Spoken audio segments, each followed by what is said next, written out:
Friends, आज हम बात करेंगे अनिल अंबानी ग्रुप की कंपनियों की, रिलायंस कम्युनिकेशन की, रिलायंस पावर, रिलायंस कैपिटल और रिलायंस इंफ्रास्ट्रक्चर की।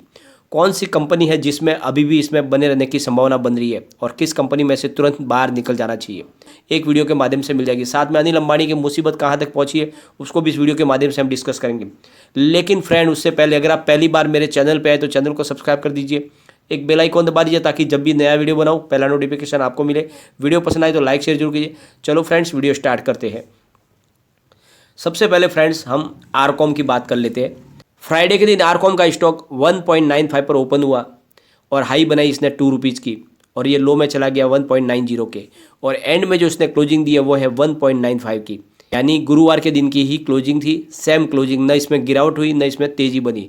लेकिन सोचने वाली बात यह है कि बाज़ार में बहुत बड़ी गिरावट थी, यानी 750 पॉइंट की गिरावट थी, फिर भी इसमें गिरावट नहीं हुई, तो एक अच्छी बात है। इसका भविष्य बिल्कुल समझ में नहीं आ रहा है, क्या फैसला होने वाला है अभी इसके बारे में बिल्कुल जो भी है सामने की लाइन क्लियर नहीं है। अब हम इसके शेयर होल्डिंग पैटर्न को एक बार चेक कर लेते। तो दिसंबर के दरमियान प्रमोटर की शेयर होल्डिंग जो है वो अनचेंज्ड है, यानी दिसंबर के दरमियान प्रमोटर की शेयर होल्डिंग 5.18% है और म्यूचुअल फंड की होल्डिंग बिल्कुल कम है, नहीं के बराबर, यानी 0.01% की म्यूचुअल फंड की होल्डिंग है जो अनचेंज्ड है। और एफआईआई की जो होल्डिंग है वो कम हो चुकी है, यानी 0.20% थी, उसको अब उन्होंने घटा के कर दिया 0.18%, यानी एफआईआई ने अपनी होल्डिंग और इसमें से कम कर दी है। और इंस्टीट्यूशनल इन्वेस्टर है उनकी होल्डिंग भी कम हो चुकी है, यानी जो पहले 5.05% थी Q3 के दरमियान वो हो गई है 4.09%, यानी इंस्टीट्यूशनल इन्वेस्टर ने भी अपनी होल्डिंग को घटाया और एफआईआई ने भी अपनी होल्डिंग को घटाया। इसका मतलब इस स्टॉक में से निकलने का समय आ चुका है।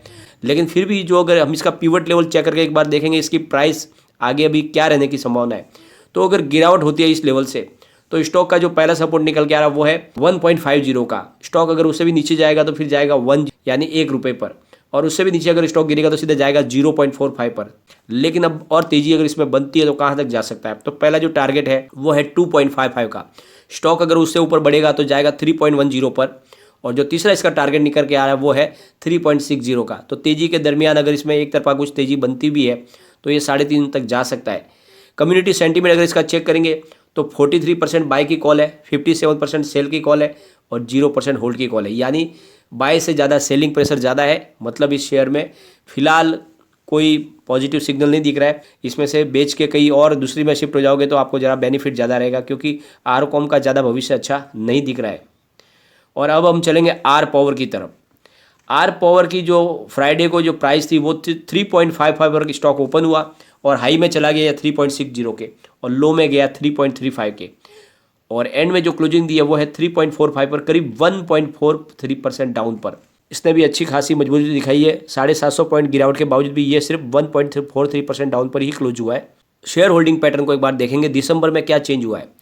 तो प्रमोटर ने जो अपनी होल्डिंग थी उसको बहुत कम कर लिया है, यानी 15.9% की जो होल्डिंग थी उसको उन्होंने सिर्फ 9.6% पर लिया है, यानी बहुत बड़ी होल्डिंग प्रमोटर ने उसमें कम कर ली है। म्यूचुअल फंड ने 0.15% की उसकी जो होल्डिंग है उसको अनचेंज्ड रखा है, यानी Q2 की ही होल्डिंग है अभी। एफआईआई ने होल्डिंग को बढ़ाया, ये चौंकाने वाली बात है।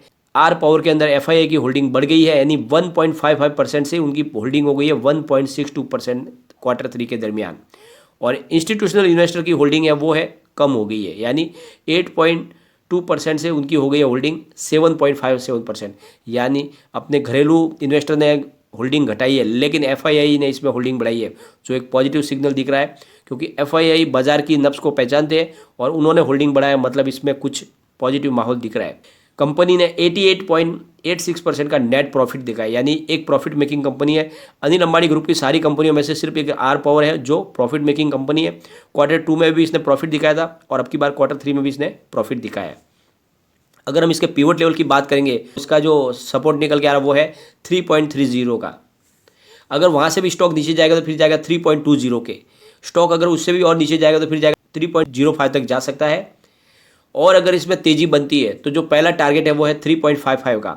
स्टॉक अगर उससे भी आगे दौड़ेगा तो फिर जाएगा 3.70 के, और उससे भी अगर आगे तेजी बनती है तो 3.80 तक जा सकता है स्टॉक। यानी फिलहाल तेजी में ये 3 रुपये 80 पैसे तक और गिरावट में 3 रुपये 5 पैसे तक जा सकता है। यानी इसकी एक रेंज बनी हुई है, इस रेंज में ये ट्रेड करेगा, लेकिन ये पॉजिटिव लग रहा है, ये इसमें हमें बने रह सकते हैं स्टॉक के अंदर। फिलहाल इसे हमें सेल करने की जरूरत नहीं है, कुछ माहौल तेजी का इसमें बन सकता है।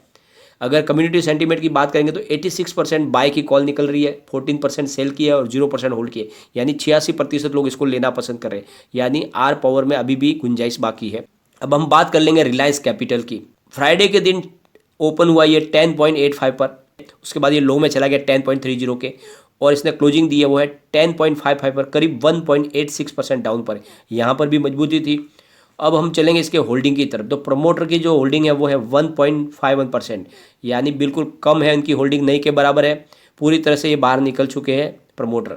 म्यूचुअल फंड की होल्डिंग बोलेंगे तो 0.0% है, यानी म्यूचुअल फंड भी बिल्कुल नहीं है, नदारद है इस स्टॉक में से। FII की होल्डिंग 0.41% थी, उसको घटा के उन्होंने कर दिया 0.39%, यानी FII ने अपनी होल्डिंग को घटा दिया है। और इंस्टीट्यूशनल इन्वेस्टर जो है 3.92% की होल्डिंग थी, उसको उन्होंने घटा के 3.89% कर दिया, यानी उन्होंने भी अपनी होल्डिंग घटा दिया। यानी रिलायंस कैपिटल में से सारे लोग बाहर निकल रहे हैं, इसका जो कारोबार है वो बिकने जा रहा है और लोग इसमें से निकल रहे बाहर। कंपनी के बिकने के बाद हो सकता है इन्वेस्टर को कुछ भी न मिले, जिस तरह से लक्ष्मी विलास के अंदर हुआ है, लोगों के पैसे डूब गए।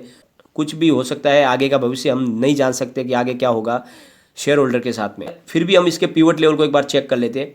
तो जो पहला सपोर्ट निकल के आ रहा है वो है 10.35 का। स्टॉक अगर उससे भी नीचे जाएगा तो फिर जाएगा 10.5 तक, और उससे भी नीचे गिरेगा तो जाएगा ये 9.80 तक, यानी गिरावट में ये 9.80 तक जा सकता है।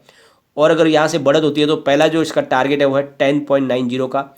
स्टॉक अगर उससे भी आगे दौड़ेगा तो जाएगा 11.15 पर तक, और तीसरा जो टारगेट है वो है 11.45 का, यानी 11:30 से लेकर 9 रुपये 80 पैसे के बीच की इसकी प्राइस बनी हुई है। इसकी भी ज़्यादा इसमें अप और डाउन का मूवमेंट अब नहीं दिख रहा है। और लेकिन इसमें सबसे बड़ी बात है कम्युनिटी सेंटीमेंट 100% बाय की कॉल निकल के आ रही है। ये एक चौंकाने वाली बात है, लोग अभी भी इसको लेना पसंद करें, शायद इस वजह से कि लोगों को लग रहा है कि कंपनी का सेटलमेंट होने के बाद कुछ इनको फ़ायदा हो जाए। अब हम चलेंगे रिलायंस इंफ्रास्ट्रक्चर की तरफ। स्टॉक ओपन हुआ 31 पर, हाई में गया 31.20 के और लो में 29.80 के, और एंड में जो क्लोजिंग दी वो है 30.25 की, करीब 1.94% डाउन पर। फिर यहाँ पर भी गिरावट 2% के करीब थी। अब इसकी होल्डिंग देख लेते हैं, हम शेयर होल्डिंग पैटर्न को देख लेते हैं। प्रमोटर की होल्डिंग है 4.98% की, जो अनचेंज्ड है। म्यूचुअल फंड की होल्डिंग 0.01% है, जो अनचेंज्ड है। Q2 में भी वही थी, 3 में भी वही है। FII की होल्डिंग कम हो चुकी है बहुत ज़्यादा, 6.35% की होल्डिंग थी, उसको घटा के उन्होंने कर दिया 3.79%, यानी FII ने अपना माल बहुत बेच दिया इस कंपनी में से। और इंस्टीट्यूशनल इन्वेस्टर है जो घरेलू, उनकी भी होल्डिंग भी बहुत ज़्यादा कम हुई, यानी 16.2% थी, उसको घटा के उन्होंने 13.61% कर लिया है। यानी म्यूचुअल फंड तो ऑलरेडी इसमें नहीं है, FII ने भी अपनी होल्डिंग बहुत ज़्यादा कम कर ली है और इंस्टीट्यूशनल इन्वेस्टर ने भी अपनी होल्डिंग कम कर ली है, यानी रिलायंस इंफ्रास्ट्रक्चर से भी लोग बाहर निकल रहे हैं। अब इसके पिवट लेवल को भी एक बार देख लेते हैं। अगर यहाँ से स्टॉक गिरता है तो 29.70 तक जा सकता है। सेकंड सपोर्ट है 29.05 का, और स्टॉक अगर उससे भी नीचे जाएगा तो फिर जाएगा 28.30 तक। अगर तेजी बनती है तो पहला टारगेट 31.10 का है, सेकंड टारगेट 31.85 का है, और तीसरा जो टारगेट है वो 32.50 का, यानी तेजी में ये 32.5 तक जा सकता है, गिरावट में 28-30 तक जा सकता है। कम्युनिटी सेंटीमेंट की बात करेंगे तो 83% बाय की कॉल है, 17% होल्ड की कॉल है, यानी कम्युनिटी सेंटीमेंट इसके साथ में लोग अभी भी इसको लेना पसंद कर रहे हैं। और FII ने अपनी होल्डिंग बहुत ज़्यादा कम कर ली है और अपने घरेलू इन्वेस्टर ने भी इसमें होल्डिंग कम कर ली है, यानी सारा माल जो है वो रिटेल इन्वेस्टर के पास है।